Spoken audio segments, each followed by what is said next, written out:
রাষ্ট্রীয় পৃষ্ঠপোষকতায় ৪-৫ মাসে গুম, বিচার বহির্ভূত হত্যা, ব্যাংক লুট বা টাকা পাচারের মতো ঘটনা ঘটেনি, এমন দাবি করলেন প্রধানমন্ত্রীর রাজনৈতিক ও শিল্প উপদেষ্টা রুহুল কবির রিজভী। দুপুরে কাকরাইলে ডিপ্লোমা ইঞ্জিনিয়ার্স ইনস্টিটিউশনে এক সেমিনারে তিনি জানান, অন্য কোনো দেশের চাপের কাছে নতি স্বীকার না করে চোখে চোখ রেখে স্বাধীন ও সার্বভৌমত রাষ্ট্র হিসেবে সমমর্যাদার ভিত্তিতে পররাষ্ট্রনীতি পরিচালনা করছে সরকার। বিস্তারিত আলাউদ্দিন আল আজাদের প্রতিবেদনে।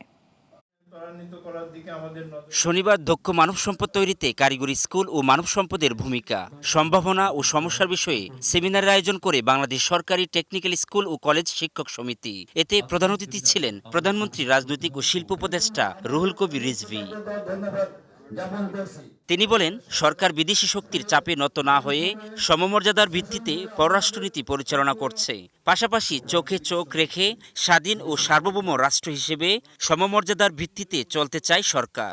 অনেক শক্তিশালী দেশ মনে করে যে তাদের কথা অনুযায়ী চলতে হবে, কিন্তু চোখে চোখ রেখে নিজের স্বাধীন সার্বভৌমত্ব রাষ্ট্রকে ধরে রাখতে পেরেছেন তারেক রহমান, এবং প্রত্যেকটি দেশের সাথে সমমর্যাদার ভিত্তিতে আমরা আমাদের পররাষ্ট্রনীতি পরিচালিত করব, সেই নীতি তিনি ঘোষণা করেছেন।